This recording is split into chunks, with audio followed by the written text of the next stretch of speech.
जय श्री कृष्णा। नमस्कार साथियों, आप सभी का स्वागत है हमारे चैनल में। साथियों, आप नित्य प्रति श्रवण कर रहे थे भागवत जी को। माघ मास के पावन पवित्र महीना जो चल रहा है माघ मास, और कल षटतिला एकादशी है साथियों। आज हम प्रथम स्कंद के 8वें अध्याय का श्रवण पान करेंगे। कल हमने श्रवण पान किया 6वां अध्याय, आज हम 7वां अध्याय कल आपने श्रवण किया। आज हम 8वें अध्याय को श्रवण पान करेंगे साथियों। आइए हम भगवान को प्रणाम करें, भागवत जी को नमस्कार करें। कृष्णाय वासुदेवाय देवकी नंदनाय च नंद गोप कुमाराय गोविंदाय नमो नमः। हे कृष्णा करुणा सिंधु दीनबंधु जगतपते गोपीश गोपिका कांद श्री राधा कांत नमोस्तुते तप्त कांचन गौरांगी राधे वृंदावनेश्वरी वृषभानुसुते देवी प्रणमामि हरिप्रिय। वृषभानुसुते देवी प्रणमामि हरिप्रिय। जय जय श्री राधा रमण, जय जय नबल किशोर, और जय गोपी चित चोर प्रभु, जय जय माखन चोर। श्रीमद्भागवत महापुराण पुरुषोत्तमाय नमः। नारायणं नमस्कृत्य नरं चैव नरोत्तमं देवीं सरस्वतीं व्यासं ततो जय मुदीरयेत्। आइए साथियों, प्रवेश करें भागवत जी के 8वें अध्याय में, प्रथम स्कंद के अथाष्टमोध्याय। गर्भ में परीक्षित की रक्षा, कुंती द्वारा भगवान की स्तुति और युधिष्ठिर का शोक, ये है। आइए हम पहला श्लोक स्मरण करें। सूत उवाच अथ ते संपरेतानां स्वानामुदकमिच्छतां दातुं संकृष्णा गंगायां पुरस्कृत्य ययुस्त्रियः। सूत जी कहते हैं कि इसके बाद में पांडव श्री कृष्ण के साथ जलांजलि के इच्छुक मरे हुए स्वजनों का तर्पण करने के लिए स्त्रियों को आगे करके गंगा तट पर गए। वहां उन सब ने मृत बंधुओं को जल का दान दिया और उनके गुणों का स्मरण करके बहुत विलाप किया। तदंतर भगवान के चरण कमलों की धूलि से पवित्र गंगा जल से पुनः स्नान किया। वहां अपने भाइयों के साथ में कुरुपति, महाराज युधिष्ठिर, धृतराष्ट्र और पुत्र शोक से व्याकुल गांधारी, कुंती और द्रौपदी सब बैठ करके मरे हुए स्वजनों के लिए शोक करने लगे। भगवान श्री कृष्ण ने सौम्यादि मुनियों के साथ उनको सांत्वना दी और समझाया कि संसार के सभी प्राणी काल के अधीन हैं, मौत से किसी को कोई नहीं बचा सकता है। क्योंकि इसीलिए तुलसीदास जी ने कहा है, हानि लाभ जीवन मरण यश अपयश विधि हाथ, ये विधि के हाथ में है, इसलिए कोई भी नहीं बचा सकता।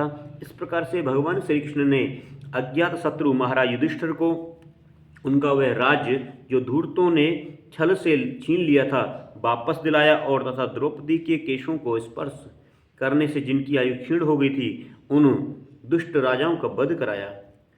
साथ ही युधिष्ठिर द्वारा उत्तम सामग्रियों से तथा पुरोहितों से 3 अश्वमेध यज्ञ कराए। इस प्रकार युधिष्ठिर के पवित्र यज्ञ को 100 यज्ञ करने वाले इंद्र के यश की तरह सब और फैला दिया। इसके बाद में भगवान श्री कृष्ण ने वहां से आने का विचार किया और उन्होंने इसके लिए पांडवों से विदा ली और व्यास आदि ब्राह्मणों का सत्कार किया, और उन लोगों में से भगवान का बड़ा ही सम्मान किया उन सभी ने। तदंतर सात्विक और उद्धव के साथ में द्वारका जाने के लिए जैसे ही रथ पर सवार हुए, उसी समय उन्होंने देखा कि उत्तरा भय से व्याकुल होकर के सामने से दौड़ी चली आ रही है। और जैसे दौड़ी चली आई है तो उत्तरा कहती हैं, पाहि पाहि महायोगिन देवदेव जगतपते नान्यं त्वद्भयं पश्ये यत्र मृत्यु परस्परम। उत्तरा ने कहा कि देवादिदेव जगदीश्वर, आप महायोगी हैं, आप मेरी रक्षा कीजिए, रक्षा कीजिए। आपके अतिरिक्त इस लोक में मुझे अभय देने वाला कोई और नहीं है, क्योंकि यहाँ सभी परस्पर एक और कोई और नहीं, क्योंकि यहाँ सभी जो हैं मृत्यु के निमित्त बन रहे हैं। और प्रभु आप सर्वशक्तिमान हैं। यह कहते हुए लोगों का बाण मेरी ओर दौड़ा चला रहा है, दहकते हुए जो बाण जो है वो मेरी ओर चला रहा है। स्वामिन यदि मुझे भले ही ये जला डाले, लेकिन मेरे गर्भ को नष्ट ना करे, ऐसी कृपा कीजिए। सूत जी कहते हैं कि भक्त वत्सल भगवान श्री कृष्ण ने उसकी बात सुनते ही जान गए कि अश्वत्थामा ने पांडवों के वंश को निर्वीज करने के लिए ब्रह्मास्त्र का प्रयोग किया है। सोनक जी, उसी समय पांडवों ने भी देखा कि जलते हुए 5 बाण हमारी ओर आ रहे हैं, इसलिए उन्होंने भी अपने अपने अस्त्र उठा लिए। सर्वशक्तिमान भगवान श्री कृष्ण ने अपने अनन्य प्रेमियों पर, शरणागत भक्तों पर बहुत बड़ी कृपा और विपत्ति आई जान करके अपने निज अस्त्र सुदर्शन से उस निज जनों की रक्षा की। योगेश्वर कृष्ण ने समस्त प्राणियों के हृदय में विराजमान आत्मा हैं। उन्होंने उत्तरा के गर्भ को पांडवों की वंश परंपरा चलाने के लिए अपनी माया के कवच से ढक दिया। शौनक जी, यद्यपि ब्रह्मास्त्र अमोघ है और उसके निवारण का कोई उपाय भी नहीं है, कि फिर भी भगवान श्री कृष्ण ने तेज के सामने आकार वह शांत हो गया। और यह कोई आश्चर्य की बात नहीं समझनी चाहिए, क्योंकि भगवान तो सर्वाश्चर्यामी हैं, अंतर्यामी हैं। वे ही अपनी निज शक्ति माया से स्वयं अजन्मा होकर के भी संसार की सृष्टि, रक्षा और संहार करते हैं। जब भगवान श्री कृष्ण जाने लगे, तब ब्रह्मास्त्र की ज्वाला से मुक्त अपने पुत्रों के और द्रौपदी के साथ सती कुंती ने भगवान श्री कृष्ण की ओर इस प्रकार की स्तुति की कि कुंती ने कहा कि आप समस्त जीवों के बाहर और भीतर एक रस स्थित हैं, फिर भी इंद्रियों और निवृत्तियों को देखने नहीं जाते, क्योंकि आप प्रकृति से परे आदि पुरुष परमेश्वर हैं। मैं आपको नमस्कार करती हूँ, प्रणाम करती हूँ। इंद्रियों से जो कुछ जाना जाता है उसकी तह में आप विद्यमान रहते हैं। आप अपनी ही माया पर पर्दे से अपने को ढके रहते हैं। अबोध नारी, आप अविनाशी पुरुषोत्तम को भला कैसे जान सकती हूँ? जैसे मेरे जैसे मूढ़ जो लोग दूसरों का भेष धारण किए हुए नटों को प्रत्यक्ष देख करके नहीं पहचान सकते, वैसे ही आप देखते हुए भी नहीं दिखते। आप शुद्ध हृदय वाले विचारशील जीवन मुक्त परमहंसों के हृदय में अपनी प्रेममयी भक्ति का सृजन करने के लिए अवतीर्ण हुए हैं। हम अल्प बुद्धि स्त्रियों आपको कैसे पहचान सकती हैं? आप कृष्ण वासुदेव देवकीनंदन नंद गोप के लाडले लाल गोविंद को हमारा बारंबार प्रणाम है। जिनकी नाभि से ब्रह्मा का जन्म स्थान कमल प्रकट हुआ, जो सुंदर कमलों की माला धारण करते हैं, जिनके नेत्र कमल के समान विशाल और कोमल हैं, जिनके चरण कमलों में चमकमल का चिन्ह है, कृष्ण ऐसे आपको मेरा बार बार प्रणाम है। हे ऋषिकेश, जैसे आप अपने दुष्ट कंस के द्वारा कैदी हुई और चिरकाल से शोकग्रस्त देवकी की रक्षा की थी, वैसे ही पुत्रों के साथ मेरी भी अपने बार बार विपत्तियों से रक्षा की। आप ही हमारे स्वामी हैं, आप सर्वशक्तिमान हैं। श्री कृष्ण, कहाँ तक गिनाऊं? विष से, लाक्षागृह की भयानक आग से, हिडिंब आदि राक्षसों की दृष्टि से, दुष्टों की द्यूत सभा से, वनवास की विपत्तियों से और अनेक बार युद्धों से, अनेक महारथियों के शास्त्राओं से, अभी अभी आप अश्वत्थामा के ब्रह्मास्त्र से भी आपने ही हमारी रक्षा की। जगत गुरु, हमारे जीवन में सर्वदा पद पद पर विपत्तियां आती रहें, और क्योंकि विपत्तियों में निश्चित रूप से आपके दर्शन हुआ करते हैं। आपके दर्शन हो जाने पर फिर जन्म और मृत्यु के चक्कर नहीं लगाने पड़ते। ऊंचे कुल में जन्म, ऐश्वर्य, विद्या और संपत्ति के कारण जिसका घमंड बढ़ जा रहा है, वह मनुष्य तो आपका नाम भी नहीं ले सकता, क्योंकि आप तो उन लोगों को दर्शन देते हैं जो अकिंचन हैं। आप अकिंचन हैं, आप निर्धनों के परम धन हैं। माया के प्रपंच आपका स्पर्श भी नहीं कर सकता। आप अपने आप में ही विहार करने वाले परम शांत स्वभाव हैं। आप ही केवल मोक्ष के अधिकारी हैं, अधिपति हैं। आपको मैं बार बार प्रणाम करती हूँ। मैं आपको अनादि अनंत सर्वव्यापक, सबके नियंता, काल रूप परमेश्वर समझती हूँ। संसार के समस्त पदार्थ और प्राणी आपस में टकरा करके विषमता के कारण से परस्पर विरुद्ध हो रहे हैं, परंतु आप हम सब में समान रूप से विचार रहे हैं। भगवान, आप जब मनुष्यों की सी लीला करते हैं, तब आप क्या करना चाहते हैं, यह कोई नहीं जानता। आपका कभी कोई नहीं प्रिय है और ना कोई अप्रिय है। आपके संबंध में लोगों की बुद्धि है विषम हुआ करती है। आप विश्व के आत्मा हैं, विरूप हैं। ना आपका जन्म है, ना कर्म है, क्योंकि ना तो आप कर्म करते हैं, जो भी करते हैं अचानक से कर ही डालते हैं। फिर भी आप पशु पक्षी, मनुष्य, ऋषि, जलचर आदि में आप जन्म लेते हैं। उन योनियों के अनुसार दिव्य कर्म से भी करते हैं। यह लीला आपकी लीला है। जब बचपन में आपने दूध की मटकी को फोड़ करके यशोदा मैया को खिंचा दिया था, उन्होंने आपको बांधने के लिए हाथ में रस्सी ली थी, तब आपकी आंखों में आंसू छलक आए थे। काजल अपोलो पर बह चला था, नेत्र चंचल हो रहे थे और भय की भावना से आपने मुख को नीचे की ओर झुका लिया था। आपकी यह दशा लीला छवि का ध्यान करके मैं मोहित हो जाती हूँ। भला जिससे भय भी नहीं मानता, यही उसकी दशा है। आपने अजन्मा होकर के भी जन्म क्यों लिया है, इसका कारण बतलाते हुए कोई महापुरुष यूँ कहते हैं कि जैसे मलयाचल की कोई कीर्ति का विस्तार करने के लिए उसमें चंदन प्रकट होता है, वैसे ही अपने प्रिय भक्त पुण्य श्लोक राजा यदु की कीर्ति का विस्तार करने के लिए ही आपने अपने वंश के में अवतार ग्रहण किया है।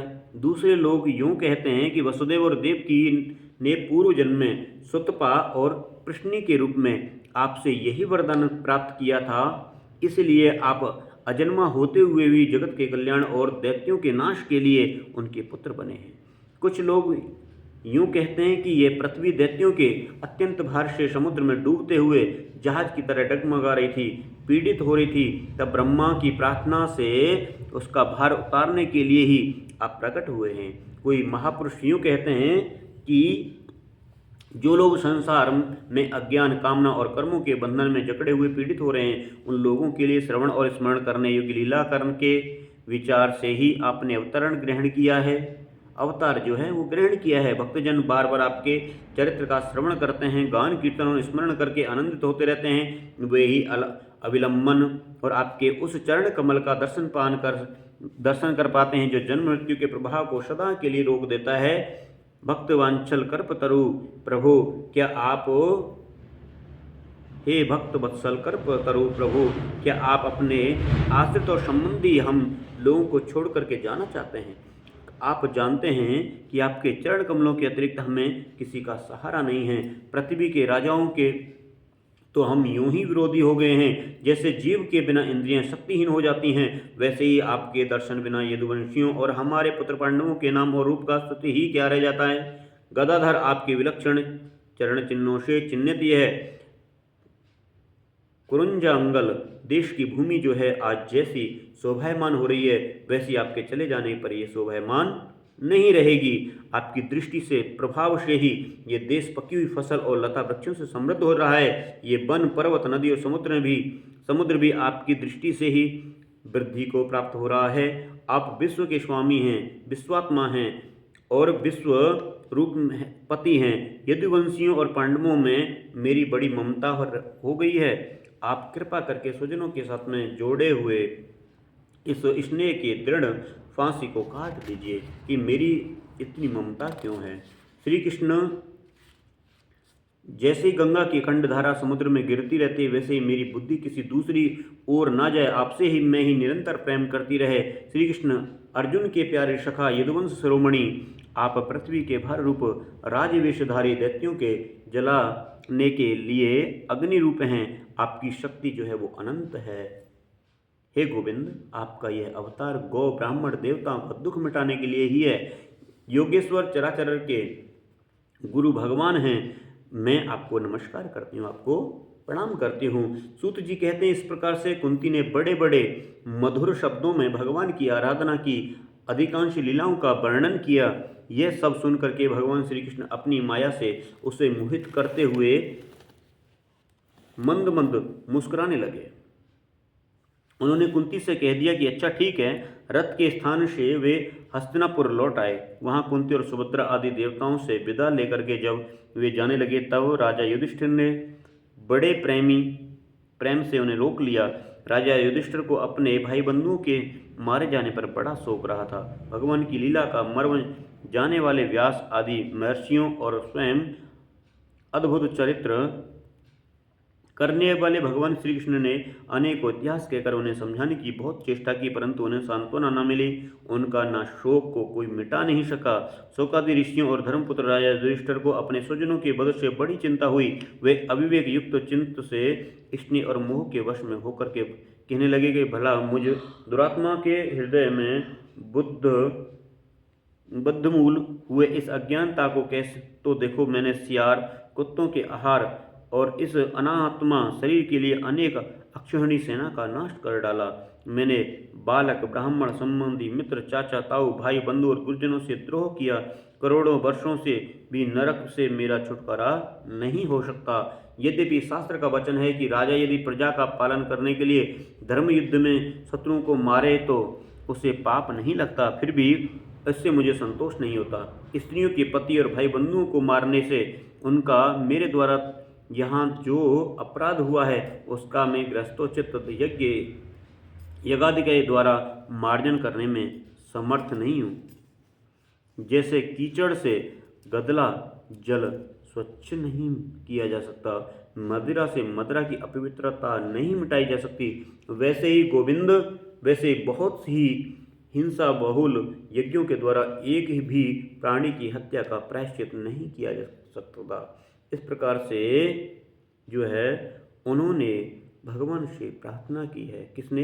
युधिष्ठिर जी ने, कि कैसे क्या होगा प्रभु, ये मेरा जो अपराध बना है उससे कैसा मेरा निवारण होगा। ये चीज़ें आपने साथियों श्रवण की। और आइए श्रीमद् भागवते महापुराणे पारमहंस्यां संहितायां प्रथम स्कंदे कुंती स्तुति युधिष्ठिर रानुगतो रानुतापो नामाष्टमोध्याय, 8वां अध्याय विश्राम हुआ। आइए भगवान को प्रणाम करें, नमस्कार करें। श्री कृष्ण गोविंद हरे मुरारी, हे नाथ नारायण वासुदेव।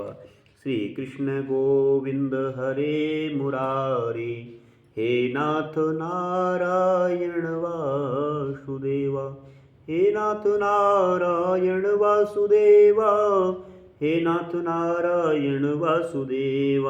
श्री कृष्ण गोविंद हरे मुरारी, हे नाथ नारायण वासुदेव।